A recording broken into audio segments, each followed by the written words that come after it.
హైదరాబాద్లో తెల్లవారుజామున ఈదురు గాలులతో కూడిన భారీ వర్షం కురిసింది.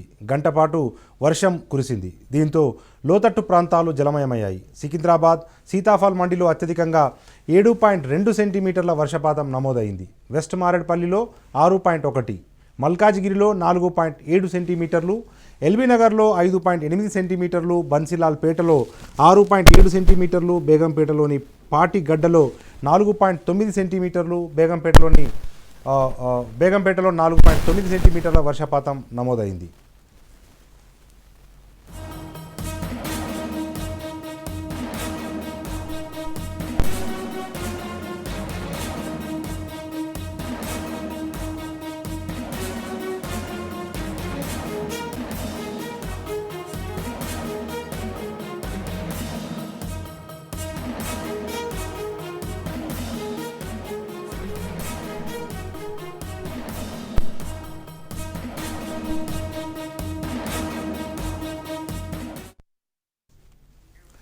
ఇక కొత్తపేట, చైతన్యపురి, ఎల్బీనగర్, పంజాగుట్ట, బంజారాహిల్స్, జూబ్లీహిల్స్, ఖైరతాబాద్, అమీర్పేట్, చిలకల్గూడ, ఉప్పల్, బోయిన్పల్లి, తిరుమలగిరి తదితర ప్రాంతాల్లో భారీ వర్షం కురిసింది.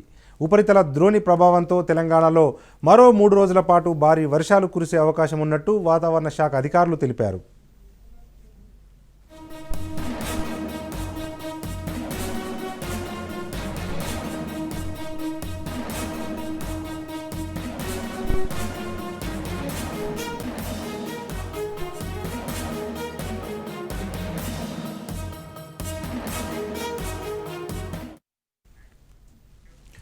భారీ వర్షానికి నగరంలోని రోడ్లపై వరద పొంగి పొర్లుతోంది. పలు కాలనీలు జలమయమయ్యాయి.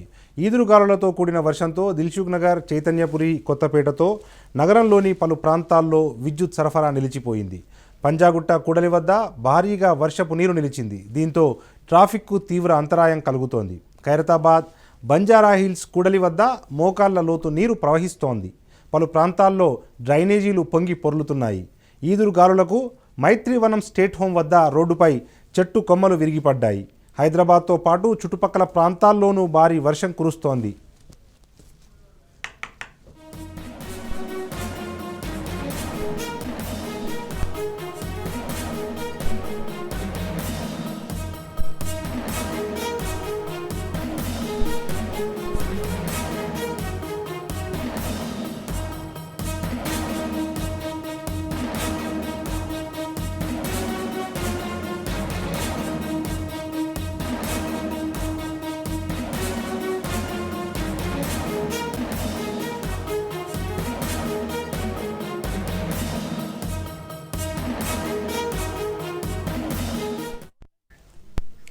భారీ వర్షాల కారణంగా రోడ్లపైనే వరద నీరు నిలిచిపోతుంది.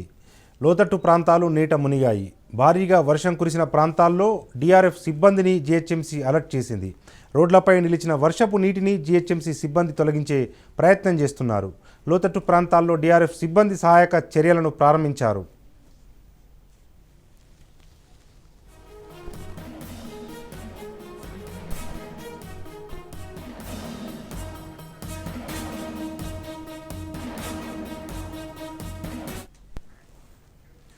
ఈదురుగాలులకు చెట్లు విరిగిపోయాయి. దీంతో నగరంలోని పలు ప్రాంతాల్లో విద్యుత్కి తీవ్ర అంతరాయం ఏర్పడింది. విద్యుత్ లైన్లను పునరుద్ధరించేందుకు టీఎస్ఎస్ పీడీసీఎల్ సిబ్బంది ప్రయత్నాలు చేపట్టారు. ఇక ఈ హైదరాబాదులో వర్ష బీభత్సానికి సంబంధించిన మరింత సమాచారాన్ని మా రిపోర్టర్ ప్రణిత లైవ్ ద్వారా అందజేస్తారు. ప్రణిత, ఏంటి పరిస్థితి ఏంటి? వర్షము తగ్గుముఖం పట్టినప్పటికీ కూడా ఇంకా చాలా ప్రాంతాల్లో, మరీ ముఖ్యంగా లోతట్టు ప్రాంతాలు మొత్తం కూడా జలమయమయ్యాయి. ట్రాఫిక్ కూడళ్ళు మొత్తం కూడా ఈ వర్షపు నీరు ట్రాఫిక్ కూడళ్ళలో నిలిచిపోయిన పరిస్థితులు, ఎక్కడికక్కడ ట్రాఫిక్ స్తంభించిపోయినట్టుగా కూడా తెలుస్తూ ఉంది. దీనికి సంబంధించి స్థానికులు ఏమంటా ఉన్నారు? మొత్తంగా చూస్తే హైదరాబాదులో వర్ష ప్రభావం ఎంత మేర ఉంది? ప్రజలు ఏమంటా ఉన్నారు ప్రణిత?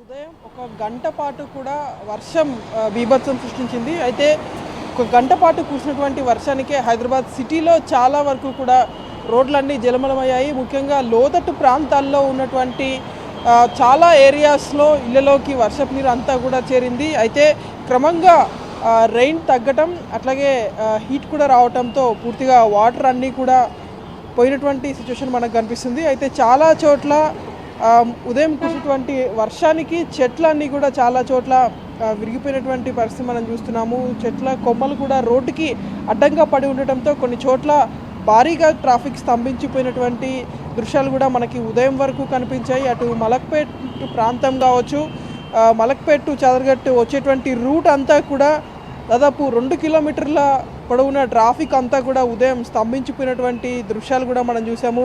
అయితే క్రమంగా వాటర్ లాగింగ్ అయినటువంటి ప్లేసెస్ని జిహెచ్ఎంసీ అధికారులు కావచ్చు, అక్కడ ఉన్నటువంటి ట్రాఫిక్ పోలీసులు కావచ్చు పూర్తిగా వాటర్ని తీసేసేటువంటి ప్రయత్నం చేయడంతో చాలా వరకు కండిషన్ అంతా కూడా ప్రజెంట్ నార్మల్లోకి వచ్చినట్టే మనకు కనిపిస్తుంది. అయితే హైదరాబాద్లో ఉన్నటువంటి ఓల్డ్ సిటీ ప్రాంతం, బాబానగర్ లాంటి ప్రాంతాల్లో మాత్రం ఉదయం కురిసినటువంటి వర్షానికి కొంతమంది బోట్ల ద్వారా వాళ్ళు ఒక ఏరియా నుండి ఇంకో ఏరియాకు వెళ్ళినటువంటి సందర్భం కూడా మనకి ఉదయం కనిపించింది. ప్రస్తుతం ఆ దృశ్యాలు కూడా మనం చూడొచ్చు. అయితే ప్రజెంట్ ఇప్పుడు పూర్తిగా రెయిన్ అంతా కూడా కేవలం 6:37 వరకు రెయిన్ పడ్డది. 7 తర్వాత అంతా కూడా మళ్ళీ నార్మల్ కండిషన్కి రావడంతో పరిస్థితి ప్రస్తుతానికైతే కాస్త నార్మల్గానే కనిపిస్తుంది. అయితే ఈ వర్షపు దాటికి అటు డ్రైనేజ్ సిస్టమ్ మాత్రం పూర్తిగా పడినటువంటి దృశ్యాలు కూడా మనకు కనిపిస్తున్నాయి. చాలా చోట్ల ఈ వర్షానికి డ్రైనేజ్లు పొంగిపొర్లి ఆ వాటర్ అంతా కూడా రోడ్డు మీదకి రావడంతో ఒక చోట అదంతా కూడా బ్లాక్ అయిపోయి పూర్తిగా ఆ వాహనాలు అక్కడ వెళ్ళలేటువంటి సిచ్యువేషన్ చాలా ప్రాంతాల్లో నెలకొని ఉంది. ప్రస్తుతం మనం ఉప్పల్ సరౌండింగ్స్లో ఉన్నాము. ఇక్కడ కూడా మనం చూడొచ్చు పూర్తిగా ఈ డ్రైనేజ్ వాటర్ అంతా కూడా ఫ్లో రోడ్డు మీదే ఇట్లే వెళ్ళిపోతున్నటువంటి దృశ్యాలు అయితే మనకు కనిపిస్తున్నాయి.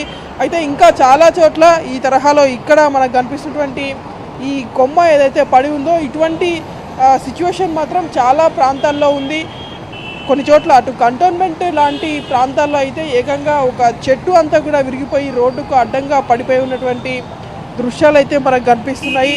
ప్రస్తుతానికైతే అటు డిఆర్ఎఫ్ సిబ్బంది కూడా కంప్లీట్ అంటే ఉదయం ఎప్పుడైతే రెయిన్ పడిందో దాదాపు 8 o'clock వరకునే మొత్తం ఎక్కడెక్కడ ఈ వాటర్ లాగింగ్ ఏరియాస్ కావచ్చు, ఈ విధంగా చెట్లు పడిపోయినటువంటి ప్రాంతాలను కావచ్చు అన్నిటిని కూడా ఐడెంటిఫై చేసి వాటిని క్లియర్ చేసేటువంటి ప్రయత్నం అయితే చేశారు. ప్రస్తుతం ఇక్కడ అటు ఓల్డ్ సిటీ మినహాయిస్తే మిగిలినటువంటి ప్రాంతాల్లో వాటర్ లాగినటువంటి అన్ని చోట్లలో మాత్రం వాటర్ ఇప్పటికే ఇంకిపోయి ఉన్నది. కేవలం ఒక ఓల్డ్ సిటీ బాబానగర్లో మాత్రం ఇంకా వాటర్ అట్లనే లాగై ఉన్నాయి. అక్కడ ఉదయం అంతా కూడా బోట్ల సహాయంతో వాళ్ళు ఒక ఏరియా నుండి ఇంకో ఏరియాకు వెళ్లాల్సి వచ్చింది. అయితే రానున్నటువంటి రైనీ సీజన్ ఉంది. రైనీ సీజన్ వస్తే ఇంకా పరిస్థితి ఎంత దయనీయంగా ఉంటుంది అనేటువంటి అసహనాన్ని అయితే అక్కడ ఉన్నటువంటి ప్రజలు వ్యక్తం చేస్తున్నారు. ఎందుకంటే దాదాపు ఒక గంట పాటు కురిసినటువంటి వర్షానికే బోట్ల ద్వారా ప్రయాణం చేయాల్సి వచ్చిందంటే ఇంకా సమ్మర్ కూడా కంప్లీట్ కాలేదు. రానున్నటువంటి రైనీ సీజన్లో మరిన్ని భారీ వర్షాలు కురిసే అవకాశం ఉంది కాబట్టి అప్పుడు తమ పరిస్థితి ఏంటి అనేటువంటి ఆందోళనలో అక్కడటువంటి స్థానికులు వ్యక్తం చేస్తున్నారు. ఎందుకంటే గతంలో హైదరాబాద్లో కురిసినటువంటి భారీ వర్షాలకి ఎక్కువగా ఎఫెక్ట్ అయినటువంటి ఏరియా ఓల్డ్ సిటీ అనే చెప్పచ్చు. అక్కడ ఉన్నటువంటి చాలా ప్రాంతాల్లో అన్నిటి కూడా అవి లోతట్లో ఉంటాయి. ఒక చిన్నపాటి వర్షానికే మొత్తం వాళ్ళ ఇళ్ళలోకి అంతా కూడా వర్షపు నీరు చేరి కాలనీ అంతా కూడా పూర్తిగా వర్షపు నీటిలో వాళ్ళు ఉండాల్సినటువంటి సిచ్యువేషన్ గతంలో మనం చూసాము. అయితే ఈరోజు కూడా ఈ గంట పాటు వర్షానికే హైదరాబాద్లో ఓల్డ్ సిటీలోనే ఎక్కువగా ఎఫెక్ట్ అయిందని చెప్పొచ్చు. అక్కడ ఉన్నటువంటి బాబానగర్ కావచ్చు, ఫలక్నామా సరౌండింగ్స్లో ఉన్నటువంటి కొన్ని ఏరియాస్, చంద్రాయణగుట్ట ప్రాంతాల్లో ఉన్నటువంటి కొన్ని ఏరియాస్లో మాత్రం ఇంకా సిచ్యువేషన్ అయితే కాస్త నార్మల్గా అయితే రాలేదు. అక్కడ ఉన్నటువంటి వాటర్ లాగింగ్స్ని అక్కడ తీసేటువంటి ప్రయత్నం అయితే ఇంకా అక్కడ ఉన్నటువంటి డిఆర్ఎఫ్ టీమ్స్తో పాటు జిహెచ్ఎంసీ టీమ్స్ అక్కడ ఇంకా కృషి చేస్తూనే ఉన్నారు. నరేష్, రైట్. అయితే ప్రణీత, నిజంగా హైదరాబాద్ను విశ్వనగరం అని చెప్తారు. గత 8 సంవత్సరాల్లో అసలు ఎక్కడ జరగనంత అభివృద్ధి హైదరాబాద్లో జరిగింది అని చెప్పి కూడా మన తెలంగాణ సర్కార్ చెప్తూ ఉంటుంది. కానీ కనీసం నాలాల పూడికతీత కూడా చేపట్టలేదు. దీనివల్లనే ఎక్కడికక్కడ నాలాలు పొంగి పొర్లుతున్నాయి. మరీ ముఖ్యంగా వర్షం వచ్చిందంటే చాలు అదేదో మనం తీర ప్రాంతాలు, సముద్ర తీర ప్రాంతాల్లో ఉన్న లంక గ్రామాలు ఏ రకంగా ఉంటాయో అదే రకంగా పాత బస్తీ కానీ లేకపోతే ఎల్బీనగర్ కానీ మూసి పరివాహక ప్రాంతం మొత్తం కూడా లంక గ్రామాలను తలపిస్తోంది. గంటపాటు మీరు చెప్తున్నట్టుగా ఒక గంటపాటు ఉదయం వర్షం కురిసింది. అది కూడా ఒక భారీ వర్షం కాదు, ఒక మోస్తరు వర్షమే. ఈ గంట లోపట్లోనే బోట్లను రంగంలోకి దించాల్సిన దుస్థితి హైదరాబాద్లో నెలకొని ఉంది కదా, దీనికి మరి నిజంగా ఏంటి అధికారులు ఏం సమాధానం చెప్తా ఉన్నారు, లేకపోతే స్థానికులు కానీ ప్రజలు కానీ అసలు బిక్కుబిక్కుమంటూ గడపాల్సిన పరిస్థితి నెలకొని ఉంది కదా. గతంలో కూడా ఇంతకంటే పెద్ద వర్షాలు వచ్చాయి, కానీ హైదరాబాదు తట్టుకొని నిటారుగా నిలబడగలిగింది. కానీ తెలంగాణ ఏర్పాటైన తర్వాత గత 2-3 సంవత్సరాలుగా ఏంటి ఉన్నపలంగా ఈ వైపరీత్యం?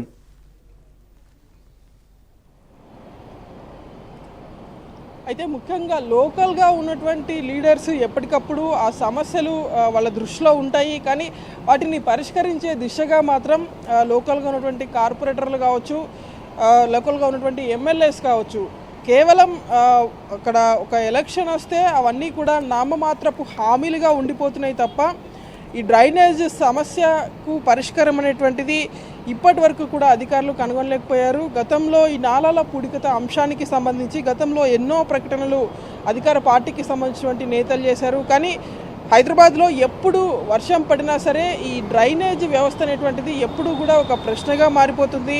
డ్రైనేజ్ అంతా కూడా పూర్తిగా పొంగి పొరలం, వాటర్ అంతా కూడా రోడ్డు మీదకి వస్తుండడం, ఈ డ్రైనేజ్ వాటర్ కారణంగా ఎక్కడో చోట ఒక సెంటర్ పాయింట్లో అదంతా కూడా బ్లాక్ కావడం, దాని ద్వారా పూర్తిగా ట్రాఫిక్ స్తంభించిపోవడం ప్రతిసారి కూడా జరుగుతున్నటువంటి తంతే ఇది. కేవలం ఇన్సిడెంట్ జరిగినప్పుడు మాత్రం టెంపరీ సొల్యూషన్ని వెతుకుతున్నారు తప్ప పర్మనెంట్ సొల్యూషన్ దిశగా అధికారులు అడుగులు వేయటం లేదు అనేటువంటిది చాలా స్పష్టంగా మనకు కనిపిస్తుంది. ఎందుకంటే గతంలో ఒక 2 years క్రితం అక్టోబర్లో ఏ స్థాయిలో వర్షాలు కురిశాయో మనకు తెలిసిందే.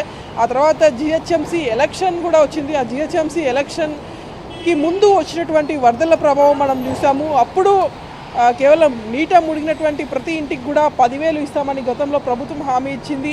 ఒక 10,000 ఇచ్చి ప్రతిసారి కూడా ఈ విధంగా ఒక టెంపరీ సొల్యూషన్ని అధికారులు వెతుక్కుంటున్నారు తప్పితే అదే డబ్బులతో పెండింగ్లో ఉన్నటువంటి సమస్యలు, అటు డ్రైనేజ్ వ్యవస్థకు సంబంధించినటువంటి సిస్టమ్ కావచ్చు, అటు కంప్లీట్ దాన్ని పరిష్కరించే దిశగా మాత్రం అధికారులు అడుగులు వేయలేకపోయారు.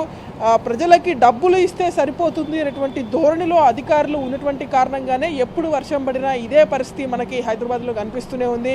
ముఖ్యంగా ఓసిటీ లాంటి ప్రాంతాల్లో అక్కడ ఒక్కసారి వర్షం పడితే ఏమవుతుందో అందరికీ కూడా తెలిసిందే. ఎందుకంటే అక్కడ చిన్న చిన్న ఇల్లులు ఉంటాయి, మొత్తం అక్కడ ఉన్నటువంటి ఏరియా స్క్వేర్స్ కూడా చాలా తక్కువగా ఉన్నప్పటికీ ఇళ్ళ సంఖ్య ఎక్కువగా ఉండటం, అక్కడ ఉన్నటువంటి నాలాలపైనే చాలా వరకు ఇళ్ళకు పర్మిషన్లు ఇస్తుండటంతో మొత్తం ఒక చిన్నపాటి వర్షానికే వర్షపు నీరు అంతా కూడా ఇళ్ళలో చేరడం, ఇళ్ళలో ఉన్నటువంటి సామాన్ అంతా కూడా వర్షపు దాటికి పూర్తిగా డ్యామేజ్ అవుతున్నటువంటి దృశ్యాలు మనకి గతంలో కూడా కనిపించాయి. ఇప్పుడు గంట పాటు వర్షం పడినా అదే దృశ్యాలు మనకు కనిపిస్తున్నాయి. గతంలో వారం పాటు వర్షం పడినా అదే దృశ్యాలు మనకు కనిపించాయి. అంటే ఖచ్చితంగా ఇక్కడ అధికారులు ఒక డెవలప్మెంట్ దృష్టిగా పని చేయటం లేదు అనేటువంటిది మనకు స్పష్టంగా అర్థమవుతుంది. అప్పుడేదో ఎలక్షన్ వచ్చింది కాబట్టి నష్టపోయినటువంటి వారందరికీ కూడా ఇంటికి చొప్పున 10,000 ఇచ్చారు, కానీ అప్పుడే ఆ డబ్బులతో కనుక ఒక అంటే పెండింగ్లో ఉన్నటువంటి డ్రైనేజ్ వ్యవస్థను సరిదిద్ది ఉంటే కనుక మళ్ళీ వర్షం పడితే ఇటువంటి పరిస్థితి వచ్చేదే కాదు. కానీ